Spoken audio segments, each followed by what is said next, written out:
The flimsy door of her cabin didn't just rattle, it exploded inward on a gust of ice and snow. Ilara screamed, snatching her 4-year-old daughter, Mia, back from the meager fire with a desperate yank. 3 small, soaked figures tumbled onto the packed dirt floor, shaking so violently their bones seemed to rattle. They were cubs, their nascent silver-gray fur plastered to their skin, their eyes wide with a terror that went beyond the storm. They were wolf children, perhaps 6 or 7 years old. The oldest, a boy, tried to push the other 2 behind him, bearing tiny, ineffective fangs at the howling wind. The smallest one, a little girl, looked at Ilara, her voice a frozen whisper. "Please, you have to hide us. The silence, it's coming." Wait, before the next revelation unfolds, if this mystery has already captivated you, let us know where you're following this story from. To ensure you don't miss unexpected claims, broken bonds, or awakenings under the moon, subscribe and stay close. Now, back to the scene. Ilara's heart hammered against her ribs, a frantic drum against the roar of the blizzard. She was a rogue, or worse, a marked, an Omega cast out by her pack 5 years ago, branded as untouchable. Her wolf, a dormant, half-starved thing, was a pale shadow within her, barely strong enough to keep her and Mia alive on the frozen, forbidden edges of the vast Blackwood territory. Sheltering runaways was a death sentence. Sheltering shifter cubs, that was treason. The pack patrols were merciless, and she was the lowest of the low. But they were children. Get in now! Ilara shoved the broken door back into its frame, her shoulder aching with the effort. She jammed the thick wooden bar across it, the wood groaning in protest. The wind screamed, a living thing, finding every crack in the shoddy construction and filling the tiny cabin with fine, stinging snow. She turned. Mia was hiding behind her legs, her small fingers balled into the patched wool of Ilara's skirt. She was peering out at the newcomers, her dark eyes wide. The 3 cubs huddled together, a shivering pile of silver-pelted misery, their teeth chattering loud enough to be heard over the storm. "Get those clothes off," Ilara commanded, her voice rough but not unkind. She grabbed the threadbare blankets from her own cot, the only bed in the one-room shack. "All of them, now, before the freeze takes your toes." The oldest boy hesitated, his gaze defiant.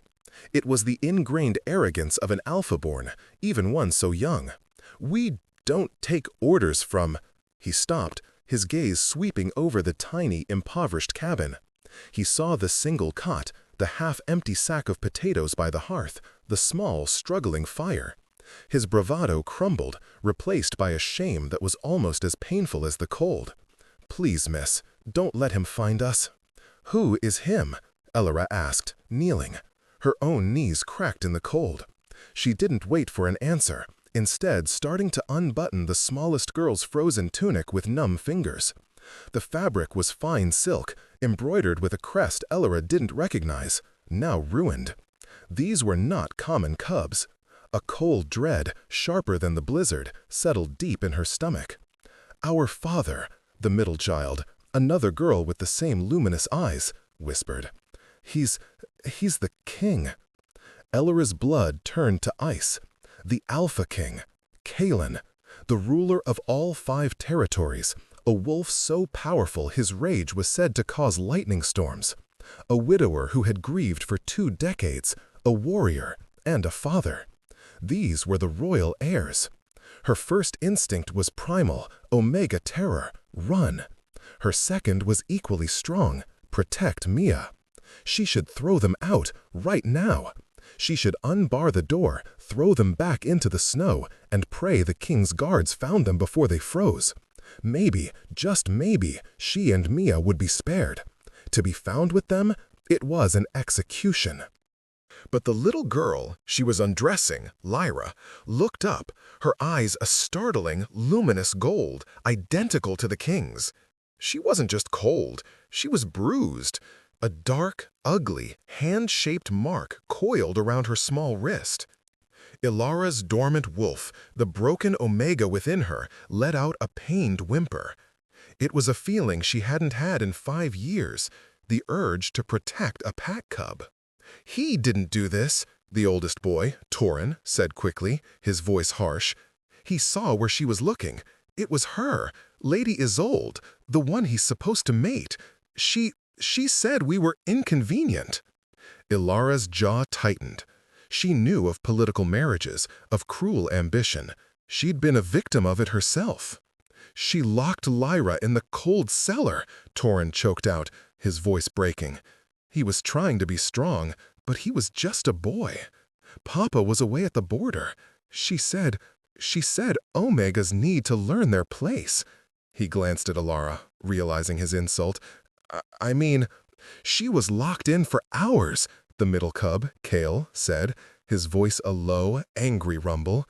We had to run." Ilara finished stripping the last cub, Kale, the youngest boy, but the sturdiest. She wrapped all 3 in her blankets, her only blankets, and pushed them toward the fire. "Mia," she said, her voice firm, trying to keep the tremor out of it, "get the tin, the one under the floorboard." Mia, seeing the iron resolve in her mother's face, scurried to the loose board near the hearth and pulled out a small tin box. Inside was a dried apple, a hunk of stale bread, and a small, precious jar of meat broth. It was meant to be their food for the next 3 days. "You can't," Torin whispered, his pride warring with the desperate hunger in his eyes. "It's yours. It's all you have." "Hunger is hunger," Ilara said curtly, "and you're freezing. You need it more." She heated the broth in her only pot over the fire, tore the bread into 4 equal pieces, and sliced the apple into 4. She gave the first portions to the cubs, who devoured them like starving animals. Kael ate with a single-minded focus, Lyra delicately, and Torin with quick, guilty glances in Ilara's direction. She gave the last portions to Mia. "What about you, Mama?" Mia asked, holding her bread, her small face creased with worry. "I'm not hungry," Ilara lied. Her stomach felt hollowed out by fear, a gnawing void that was worse than any hunger. She settled the children by the fire. Mia, curious and kind, crept closer. She offered her own small, tattered piece of blanket to the little girl, Lyra. Soon, the 4 children were huddled together, a strange mix of royal silver-pelted heirs and a common brown-haired rogue, asleep in a pile of shared warmth. Ilara did not sleep. She sat in her thin cloak, her back against the cold stone wall, watching the door, watching the blizzard. She had saved 3 cubs, but she had just doomed her own. Her mind raced. What was the silence Lyra had mentioned? Was it just the cold, or something worse? She thought of the marked, the scar on her neck that labeled her as other, as unclean. It was a faint, silvery trace, a crescent moon, the pack's sign for a rogue who had betrayed them. She had been betrayed, not the other way around, but the mark didn't care about the truth. As the hours passed, her dormant wolf paced restlessly within her. It was usually a shadow, a whisper of instinct, but tonight it was agitated, sniffing the air, pushing at her senses. It was terrified of the pack, but it ached. It sensed the royal blood of the cubs, and beneath that, something else. A pull, a distant, impossibly powerful call that she mistook for the rising storm.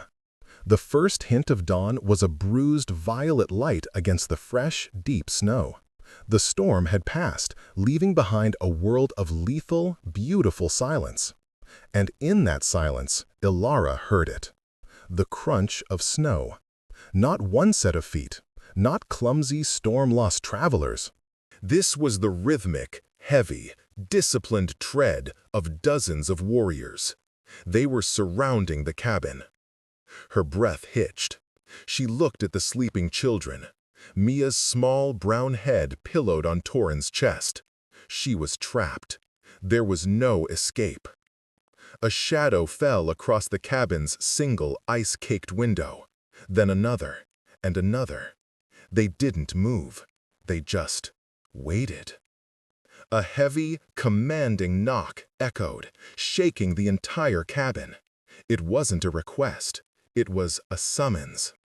Ilara's hands trembled so hard she had to clench them into fists. She rose, her legs weak and stiff from the cold. She looked at Mia one last time, memorizing her daughter's peaceful, innocent face. "I'm sorry," she thought. "I'm so sorry, my love." Then she walked to the door and lifted the bar. He stood there, framed against the blinding white snow, the Alpha King. Kalen was everything the legend said and more. He was impossibly tall, built with the hard-packed muscle of a warrior who had defended his lands for centuries. His black hair was wild from the storm, dusted with snow, his face carved from granite. But it was his eyes, those same burning gold eyes as his cubs, that held her captive.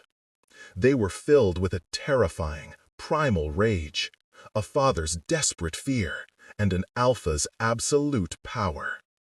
He was flanked by 10 of his royal guard, massive shifters in dark leather armor, their hands on the hilts of their blades. Their scents, all sharp pine and cold iron, washed over her, making her Omega Wolf want to drop to the floor in submission. The king's gaze swept over her, dismissing her instantly. He saw the patched clothing, the thin, starved frame, the matted hair. He saw the rogue's mark, the faint, silvery scar on her neck, partially hidden by her hair. His lip curled in disdain. "Where are they?" His voice was a low growl that vibrated in her bones, shaking the dust from the rafters. He didn't wait for an answer. He pushed past her, his presence sucking all the warmth and air from the tiny cabin. Ilara stumbled back, her heart seizing. He stopped dead. His 3 children were asleep by the fire, tangled with a small, unknown girl. They were safe. They were warm. They were alive. The rage in his eyes fractured, replaced by a wave of raw, agonizing relief so profound it was almost violent. He moved toward them, his steps heavy. "Papa?" The oldest cub, Torin, woke first. He scrambled to his feet, instantly placing himself in front of Mia and his siblings, his small body tense. "Don't hurt her!" The king froze, his hand outstretched. "Torin?" "She saved us!" Torin shouted, his small voice cracking but fierce. "Lady Isolde, she hurt Lyra. She locked her in the dark. We ran, and the storm, and this lady, she took us in. She gave us all her food." Kalen's gaze snapped back to Ilara. It was no longer dismissive. It was sharp, calculating, and deeply, terrifyingly confused. He took a step toward her.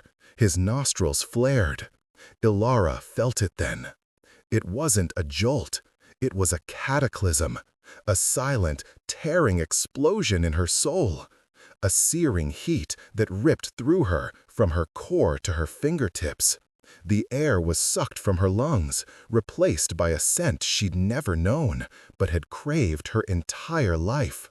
A storm of pine and ozone and ancient burning power. It was him. It was his scent. And her own broken, dormant wolf rose up on its hind legs and howled, a single, impossible word, screaming in her mind. Mate. The king recoiled as if she had physically struck him. He stared at her, his gold eyes wide with disbelief and a sudden, dark fury she couldn't understand. His own wolf was roaring, a sound of denial and agony she could almost hear. "What is this?" he snarled. But he wasn't talking to her. He was talking to the universe, to the moon goddess herself. He was a 300-year-old widower, loyal to his dead Luna's memory. This was not a gift. It was a sacrilege. "My king," a voice interrupted. Beta Marcus, his second-in-command, stepped into the cabin, his eyes cold and assessing. "The witch has them. She lured them here." Marcus. The name was a scar on Ilara's soul. He was the man who had promised her everything, the alpha she had been betrothed to. The man who had publicly rejected her, marked her as a rogue, and cast her out 5 years ago, all to secure a better political match. He hadn't known she was already carrying his child. Ilara's blood ran cold. He didn't recognize her. Or worse, he did. His eyes slid over her, cold and triumphant. He knew exactly who she was. "She is a marked rogue, Your Majesty," Marcus said, his voice smooth and reasonable. "She lives on the forbidden outskirts. It is an old magic, luring children.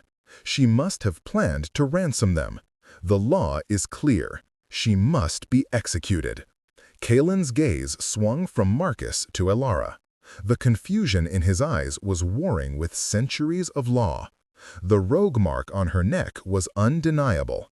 The mate bond thrumming between them, a nauseating, beautiful, agonizing pull, was impossible. "No!" Lyra, the small girl, was awake. She ran to her father, clinging to his leg, but pointed a fierce small finger at Ilara.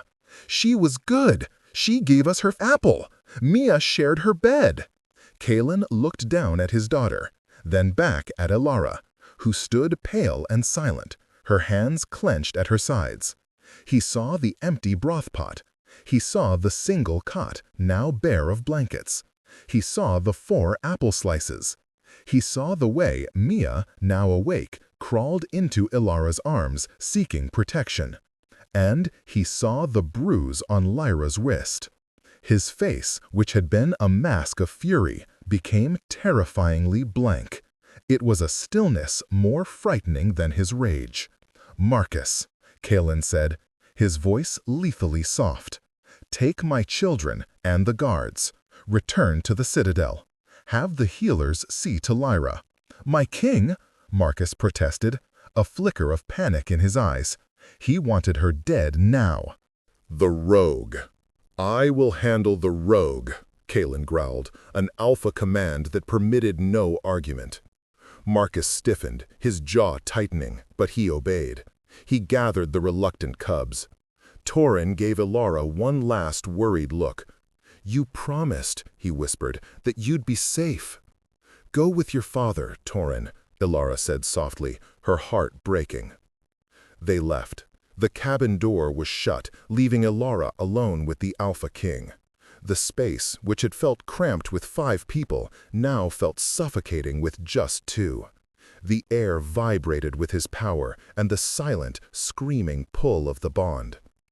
Kaelin did not move for a long time. He just watched her, his gaze sweeping over her face, her matted brown hair, her thin frame, and the small, dark-haired child in her arms who looked nothing like her. "You are my mate," he stated. It was not a question, it was an accusation, an expression of profound cosmic betrayal. "I am nothing," Ilara whispered, holding Mia tighter. "I am a marked rogue. Your senses must be mistaken." "The cold?" "My senses," he snarled, taking a step closer, "have not been mistaken in 300 years." He loomed over her, a mountain of fury and power. "How did you do this? What black magic are you using?" "Magic? I have no magic. I have nothing." "The moon goddess is cruel," he gritted out, his hands clenching and unclenching at his sides. "I finally grieve my first Luna, my Inara, and she presents me with this? A broken, exiled Omega? A kidnapper?" "I did not kidnap them." Ilara's fear was eclipsed by a flash of maternal rage. "They were freezing. That woman you intend to marry hurt your daughter?" His eyes flashed gold. "Do not speak of what you do not know, Omega." "I know what I see," she retorted, her own weak wolf rising to defend the cubs. "I see a little girl who was locked in a cellar by a woman who wants to be your queen. And I see a father who was blinded by politics." He raised his hand, and Alara flinched violently, shielding Mia with her body, turning her back to him to take the blow. Kalen froze. His hand, which had been raised to silence her, clenched into a fist and slowly, painfully lowered. He saw her terror. He saw the child she was protecting, and he saw that she, his mate, expected him to strike her. The realization hit him harder than any physical blow. "Who marked you?" he asked, his voice raw. Ilara stared at him, confused by the sudden shift. "It doesn't matter." "Who?" he commanded, his voice a steel trap, "marked you and cast you out?"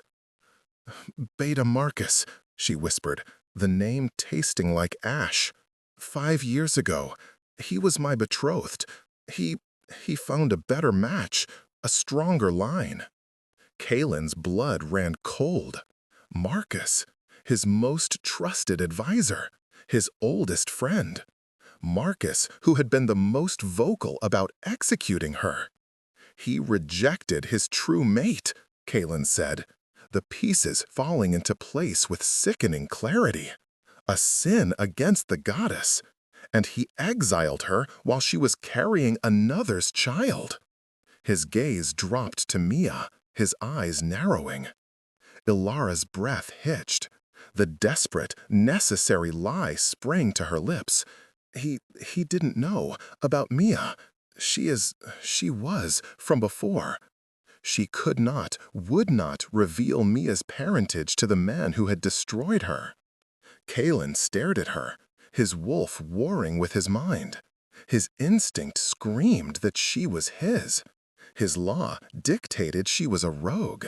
And his heart, a long dormant thing, was cracking open, bleeding for the injustice of it all. "You will come with me," he said finally. "No," Ilara said, her voice shaking but firm. "We will not. We are safe here. You have your children. Go, please." "I am not asking." He took another step. The bond between them flared, hot and demanding. It was an agony to be this close and not touch. "You are my mate. The mother of my daughter looks at you with worship. My son defies me for you. You will come to the citadel. As your prisoner," she spat. "As my guest," he gritted out, the word costing him. "I will find the truth of this. And if you are lying to me," his voice dropped to a lethal promise, "if you harmed my cubs in any way, I will destroy you myself. Mate bond be damned." He didn't give her a choice. He wrapped her and Mia in his own massive fur-lined cloak, lifted them both as if they weighed nothing, and carried them out of the cabin. The journey to the citadel was a blur of humiliation. Kalen strode through the snow, his face a mask of thunder, carrying her and Mia. The royal guard followed, their expressions a mixture of confusion and disgust. Ilara could feel their eyes on her, on the mark on her neck. She was a pariah, a stain, and she was in the arms of their king. Beta Marcus was waiting with the transport, his face pale, but his eyes held a cold triumph. He had wanted her dead, but this was a new, interesting complication. He looked at her, at the child in her arms, and a flicker of something, realization, crossed his features before he masked it. "Your Majesty," he said, bowing. "The cubs are secured." Kalen just growled, pushing past him and placing Ilara and Mia inside the fur-lined carriage. He did not join them. He mounted his own great warhorse and rode at the front of the procession, his back rigid. Ilara huddled in the darkness, Mia asleep in her lap, and wept silent, terrified tears. The citadel was a fortress of black stone and timber built into the side of a mountain. It was vast, imposing, and, to Ilara, utterly cold. It wasn't just a castle, it was a den, teeming with the power of thousands of wolves. The air was thick with it, and her Omega wolf, so long starved, was both terrified and drawn to it. She and Mia were given chambers, not a cell, but not the Luna's royal suite either. They were in a disused, remote tower. They were luxurious, with warm fires, soft beds, and running water, but the door was guarded by two of Kalen's royal guard, a polite prison. Mia, overwhelmed by the warmth and the soft bed, fell asleep almost immediately, clutching the small wooden doll Ilara had carved for her. Ilara paced the room, her weak wolf frantic, caged by stone walls and the overwhelming, constant, distant thrum of the Alpha King. He was here, under the same roof, and the bond was a live wire, making her skin itch and her heart ache. For 2 days, she saw no one but serving girls who brought trays of food and refused to meet her eyes. They would set the tray down, curtsy, and flee as if she were contagious. She was the king's rogue mate, a scandal that was already sweeping the citadel. On the morning of the 3rd day, Ilara was trying to braid Mia's hair when the heavy oak door opened. It was not Kalen. It was Lady Isolde. She was tall, painfully beautiful, with hair the color of ice and eyes to match. She wore a gown of dark blue velvet, and her power radiated off her. Not the raw, primal power of an alpha, but the sharp, cold power of ancient bloodlines and political cunning. "So, Isolde," said, her voice a silken drawl. She walked around Ilara, inspecting her as one would livestock. "You are the little mud rat who thinks she can claim a king." Ilara stood still, her chin high, moving Mia gently behind her. "I claim nothing. I want only to be left alone with my daughter." Isolde laughed, a sound like breaking glass. "Your daughter, that little half-breed. Marcus was a fool to let you live. A bigger fool to let you keep that." Ilara stiffened. "You don't know what you're talking about." "Oh, I do," Isolde purred, stopping directly in front of her. She loomed over Ilara, her scent of cold lilies trying to dominate the room. "Marcus told me everything. How he found his true mate, a weak-willed Omega, already dirtied by some rogue male. How he did his duty to the pack, setting you aside for a stronger alliance. He's very practical, my dear Marcus." Ilara's mind reeled. "My dear Marcus? Isolde wasn't Kalen's betrothed? You thought I was for Kalen?" Isolde laughed again, delighted. "Oh, precious, no. The king has mourned his first Luna for 20 years.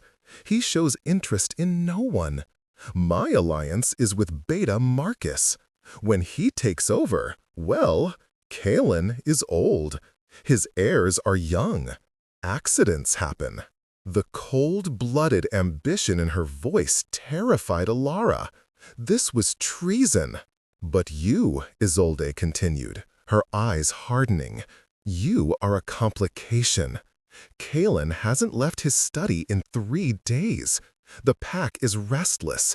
The council is in an uproar. He feels you. A disgusting, inconvenient bond."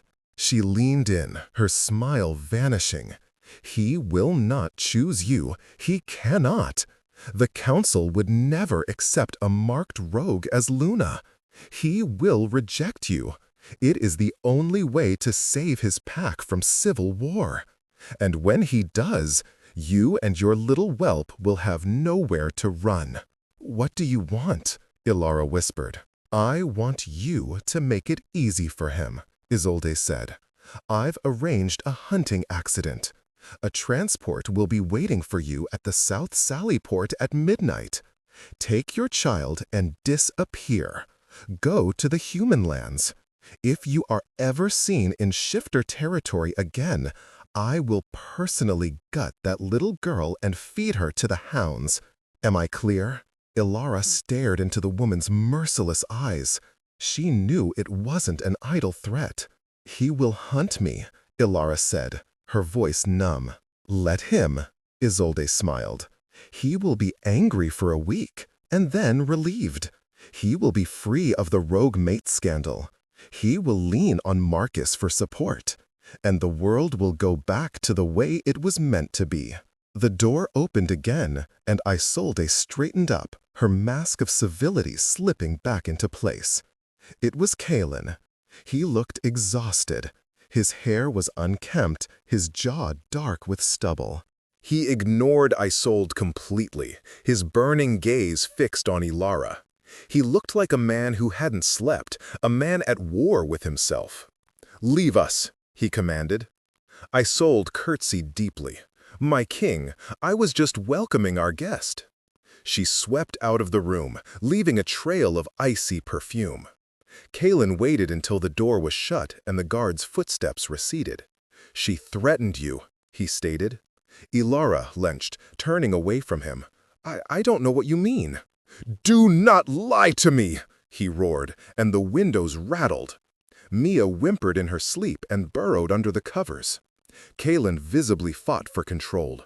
He ran a hand through his wild hair and lowered his voice, but it was raw with frustrated power. "I can smell her malice all over you. I can smell your fear. Tell me what she said." "She said you would reject me," Ilara said, tears welling in her eyes. She hated the weakness, but she was so tired. "She said the council would never accept me. She said I was a complication. She told me to run." Kalen's jaw worked. The council is complicated, and she is right. They would fight the union. They are demanding I reject you. They say the bond is a sickness, a trick. Ilara's heart sank. It was true. He was admitting it. "So, you will reject me?" she whispered. The pain of it, the echo of Marcus's rejection, was a physical agony. Her wolf howled in her chest, a sound of profound betrayal. Kalen looked at her, his expression torn. To reject a true mate, it is a wound that never heals. It weakens the wolf. It is an abomination. My wolf is screaming at the very thought. "It's better than this," Ilara cried, gesturing around the room. "Being your prisoner, awaiting a political execution? I survived one rejection, Alpha King. I will survive another. Just let us go. Send us far away where the goddess will never make us cross paths again. Please." "I cannot," he said, and his voice broke. It was a sound of such profound agony that Ilara forgot to breathe. He took a step closer, then another, until he was close enough to touch. The air between them crackled. He raised a hand, his calloused fingers trembling, and brushed a strand of matted hair from her face. The simple touch was electric. Ilara gasped, her entire body lighting up, her dormant wolf surging to the surface, recognizing its other half. It was a jolt of pure life, of wholeness. Kalen sucked in a sharp breath, his gold eyes darkening with a longing that mirrored her own. "I cannot," he whispered again. "I have not felt anything in 20 years. Not since my Inara died. I am a stone, a king, a father, but not a man. I am a shell, Ilara. And you—" He rested his palm against her cheek, his thumb stroking her cheekbone. "You make me feel everything. It is a torment. It is a betrayal of her memory. but I cannot let it go. Kaelin, she breathed his name, a plea. He leaned in, his forehead resting against hers. My cubs, they adore you. Torin has not stopped talking about the fierce lady who gave them her bread. Lyra, she hasn't woken from a nightmare in 3 nights. She asks for you. She says you smell like safe. They are good children, Alara whispered, her hand coming up to rest on his chest, over his heart. She could feel the frantic, heavy beat of it. And Marcus, Kaelin continued, his voice hardening, the tenderness vanishing, replaced by cold steel.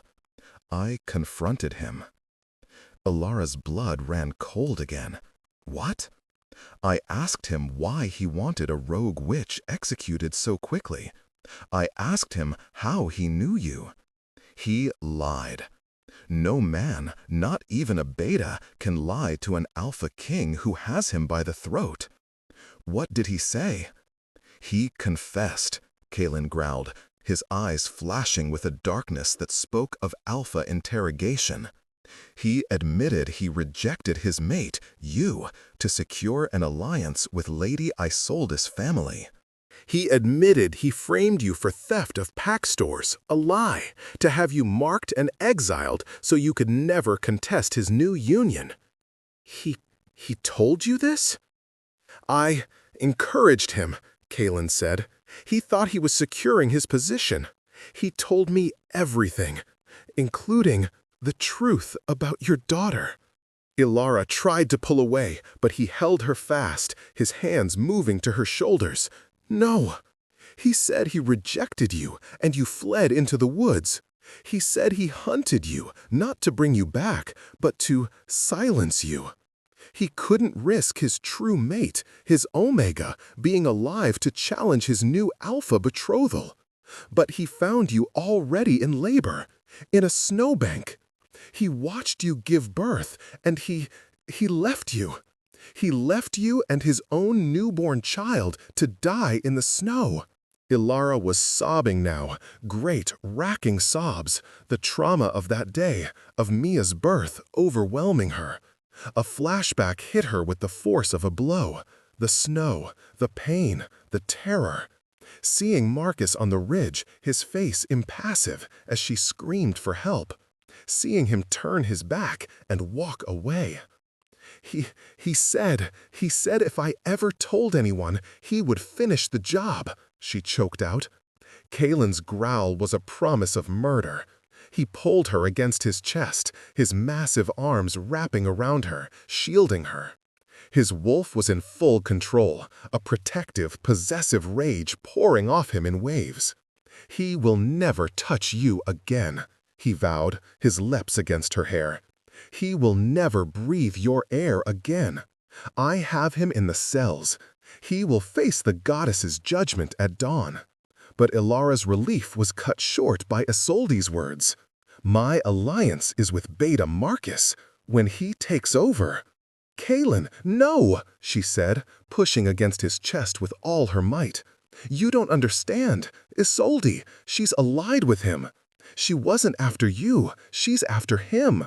She said you were old, that accidents happen to heirs. She's planning to kill you. She's planning a coup. Kaelin's body went rigid. It's a coup, Kaelin. They're working together. By arresting Marcus, you've shown your hand. She's not going to wait for midnight. She's not going to let him be executed. She's going to act. She's going to act now. As if summoned by her words, a scream echoed through the halls. It wasn't a woman's scream. It was a child's. Lyra! Kaelin roared. He released Ilara and burst through the door. Ilara, her heart pounding, ran to Mia, scooped her sleeping daughter into her arms, and followed him. The hall was in chaos. Smoke was beginning to curl under the doors from the far end of the wing. Guards were running, but not toward the royal nursery. They were running toward the great hall. It's a fire, one yelled. In the council chambers. A diversion, Kaelin snarled. He changed direction, bounding up the grand staircase toward his children's chambers, taking the stairs 3 at a time. Ilara followed, her legs aching as she tried to keep up, Mia heavy in her arms. They reached the nursery wing. The guards posted there were dead, their throats slit. Their bodies were still warm. "No," Kalen whispered, his face ashen. He slammed the nursery door open. The room was empty. The beds were overturned. The massive window, which opened onto a high, snowy parapet, was wide open, the curtains lashing in the wind. "They took them," Kalen breathed, his voice dead. "She took my cubs! Papa!" The cry was faint, from outside, nearly stolen by the wind. Kalen was through the window in a second. Ilara followed, shielding Mia from the wind. The parapet was narrow, slick with ice, with a 1,000-foot drop into the dark, pine-filled valley below. 20 yards away, Lady Isolde stood at the edge, where the stone crumbled away. She held Torin and Kale by their tunics, dangling them partially over the void. Lyra was at her feet, her hands tied, and with her were 2 guards, their swords drawn, men Ilara recognized as loyal to Marcus. "Isolde!" Kalen roared, his voice echoing off the mountains. "You were faster than I expected, old man," Isolde sneered. Her beautiful face was twisted into a mask of feral rage. "Marcus was weak. He should have killed you years ago." "Let my children go," Kalen said, advancing slowly, his hands open. "Not a chance," she laughed, a high, hysterical sound. "You took my mate. You took my future. I'll take yours. A tragic accident. The king, overcome with grief, follows his children into the snow. The pack will need a strong new leader. A pity Marcus won't be there to see it." She was insane. "Kalen," Ilara said, softly, from behind him. He didn't turn. "Stay back, Ilara. Take Mia and go. This is not your fight." "No," Ilara said. She set Mia down behind her, wrapped in Kalen's cloak, which she had left in the room. "Mia, honey, stay right here. Do not move. Hide behind the stone." She walked past Kalen. "Ilara, I command you!" he roared, the alpha command striking her like a physical blow. She stumbled, her Omega wolf whining, but she did not stop. She ignored him. Her wolf, awakened by the bond and the threat to these cubs, her pack, was no longer dormant. "You," Ilara said, her voice clear and carrying in the wind. She pointed at Isolde. "You hurt Lyra!" Isolde looked confused. "What did you say, rat?" "You hurt a child," Ilara said, and she began to walk forward. "Stay back, or I'll drop them!" Isolde shrieked, dangling Kale over the edge. The boy screamed. "Ilara!" Kalen yelled, torn between grabbing her and rushing Isolde. Ilara didn't stop. "You think you're strong," Ilara said, her voice dropping to a low, maternal growl that was more wolf than human. "You think your ambition is power. You're just a bully." "Kill her!" Isolde screamed at the 2 guards. The guards advanced. Kalen moved to intercept, but Ilara was faster. She didn't have a weapon. She didn't have armor. She was just an Omega. But she was a mother. The first guard swung his sword in a wide, lazy arc. Ilara dropped, sweeping his legs out from under him. He skidded on the ice and slammed into the parapet, stunned.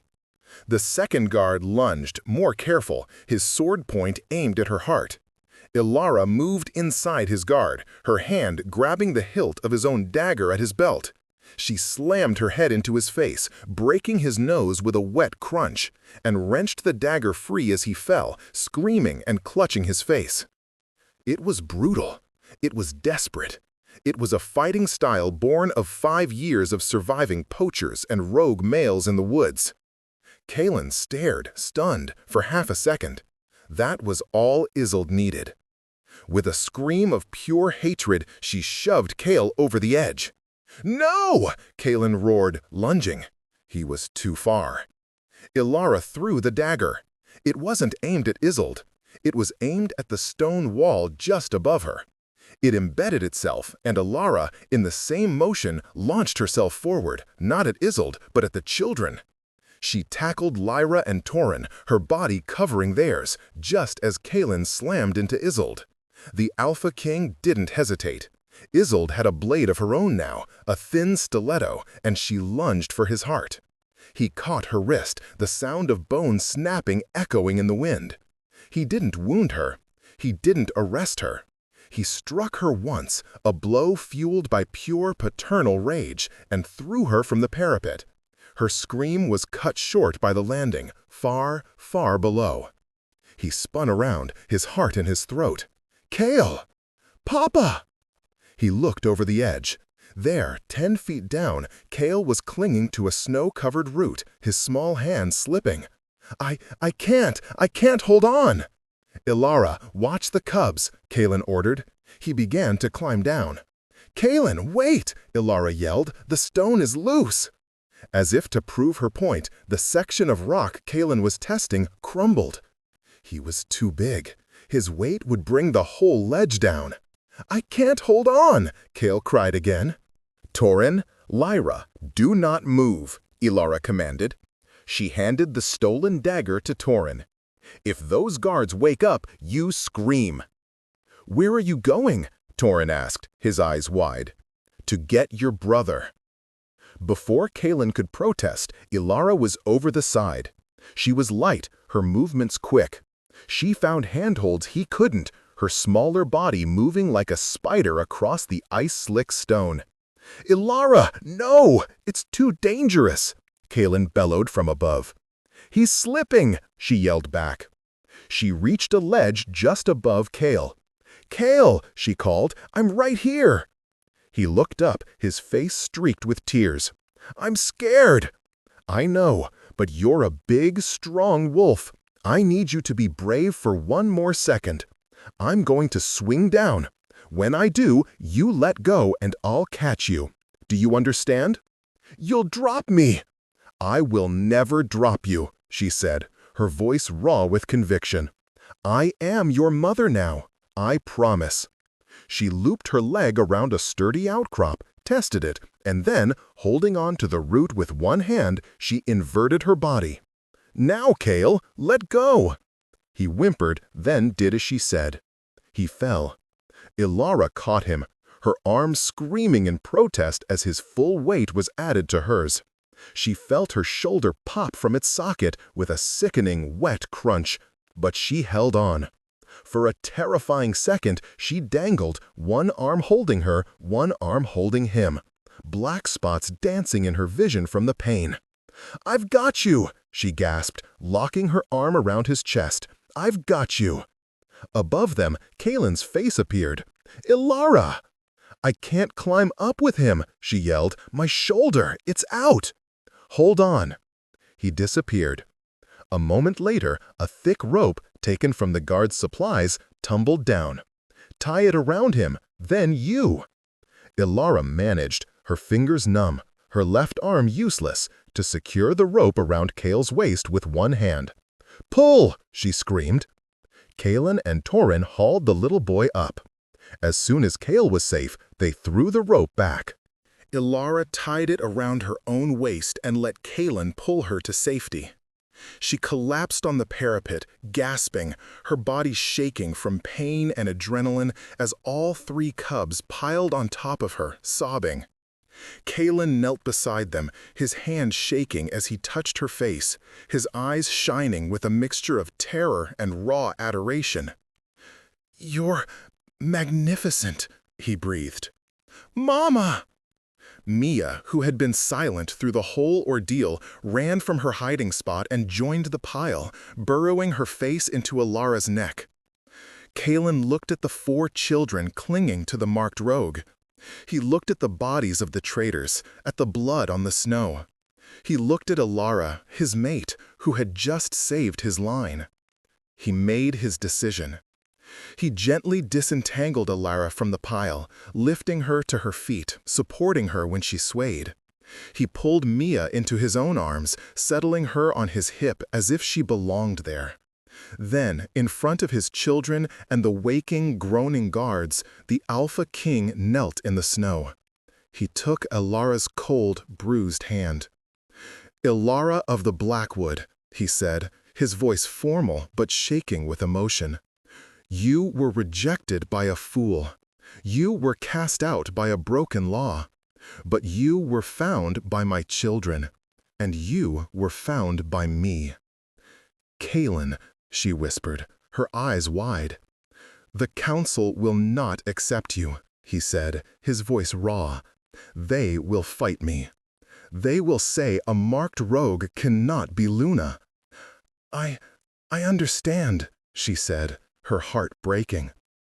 "So," he said, looking up at her, his golden eyes blazing with a new fire, "I will break the council." He pressed his lips to her scarred neck, directly over the rogue's mark. He didn't bite her, he didn't claim her, he healed her. Ilara cried out as a white-hot energy flooded her body. It was his power, his alpha essence pouring into her. The silver scar, the mark of her shame, burned away like mist, leaving clean, unblemished skin. Her wolf, so long dormant, rose up, whole and strong, and slammed into his, the mate bond completing with the force of a thunderclap that every wolf in the citadel, every wolf in the territory, felt in their bones. Kaelin rose, pulling her flush against him. He was no longer a grieving king. He was an alpha who had just found his mate. "I see you," he growled for her ears only. "My wolf sees you. Be my Luna. Be their mother. Ours," Ilara whispered, her hand going to Mia, who was watching them with wide, curious eyes from Kaelin's arms. Kaelin smiled, a true, unguarded smile. "Ours." He kissed her then. It wasn't a soft kiss. It was a promise, a claim, and a declaration of war against anyone who dared to stand in their way. His 4 children cheered. The aftermath was as chaotic as the fight. Kaelin, roaring for healers, refused to let Ilara go. He carried her, with Mia still in his other arm and his 3 cubs clinging to his legs, back into the citadel, sweeping past the stunned guards and pack members who had gathered at the news of the fire and the fight. He took her directly to the royal healers, who, after one look at the king's face, tended to her dislocated shoulder and exhaustion with terrified efficiency. He sat by her bed, holding her good hand as the Council of Elders burst into the healing wing. "Your Majesty, what is the meaning of this?" An old white-furred alpha named Garrick demanded. "You have brought a marked into the citadel. The pack is in chaos. The bond is an abomination." Kaelin stood slowly. He was still covered in blood and grime, his power rolling off him in suffocating waves. "That marked," he growled, "is Ilara of the Blackwood. She is my true mate, healed by my hand. She just saved my heirs from your beta, Marcus, and his treasonous mate, Isolde. She fought when your guards turned traitor." The council was stunned into silence. "Marcus will be executed at dawn," Kaelin continued. "Isolde is dead. Their families will be stripped of title. And Ilara," he turned and placed his hand on her head, a gesture of absolute possession, "is your new Luna. The law is broken. I am the law. You will bow or you will be removed." Jarek and the other elders looked at the exhausted woman in the bed, at the 4 children who had gathered around her, and at the unyielding, deadly serious face of their king. One by one, they knelt. It was a month later. The citadel was still reeling, but it was healing. Beta Marcus had been tried and executed for treason and breaking the sacred law. The council had been restructured. Several elder alphas were now enjoying a forced retirement in the furthest, coldest territories. Ilara stood on the balcony of the Luna suite, which had been empty for 2 decades. It was her room now. It had taken weeks for her to stop feeling like an intruder, to stop flinching when servants entered. She wore a simple gown of warm wool, not silk. Her hair was clean, shining in the winter sun. Her arm was healed, and her wolf, once a shadow, was now a strong, vibrant presence, humming in time with the constant, warm thrum of the mate bond. She was not alone. Kalen stood behind her, his arms wrapped around her waist, his chin resting on her shoulder. They were watching the children play in the snow below, all 4 of them. Torin, ever the little alpha, was teaching Mia how to make a snow wolf. Lyra and Kale, their laughter echoing up to the balcony, were having a snowball fight. They were healing. Lyra's nightmares were fading, replaced by a fierce attachment to Ilara. "She looks happy," Kalen said quietly, his gaze on Mia. "She's safe," Ilara replied, leaning back into his solid warmth. "It's the first time in her life she's been safe." "She is my daughter too now, Ilara," Kalen said, his voice firm. "In blood, she is the child of a traitor, but in heart, she is mine, as you are mine." Ilara's wolf, now strong and vibrant, purred in agreement. This was her pack. This was her family. "Isolde," Ilara began, "the last shadow." "Is gone," Kalen said. "The fall, she will not be found until the spring thaw. Her family has been stripped of their titles. They are no longer a threat." He turned her in his arms, his golden eyes soft. The terrifying Alpha King was gone, replaced by this man, her mate. "Are you happy, Ilara?" Ilara looked at his face, at the lines of care that were slowly easing. She looked at the 4 children playing below. She thought of her tiny, cold cabin, of the constant hunger, the constant fear. She started, "I don't know what this is. This luxury, this power. It's strange." "And me?" he asked, a hint of vulnerability in his voice. "Am I strange?" Ilara smiled, a real, genuine smile. She reached up and touched his scarred jaw. "You are the most terrifying, gentle, and impossible man I have ever met. And your children are wild." "Ours," he corrected her, his own smile mirroring hers. "Ours," she agreed. He leaned in and kissed her, slow and deep. It was not the desperate, claiming kiss on the parapet. This was a kiss of homecoming, a kiss of peace, a promise of a new life built not on politics or power, but on the simple, fierce instinct of a mother who had sheltered 3 cold cubs in a storm.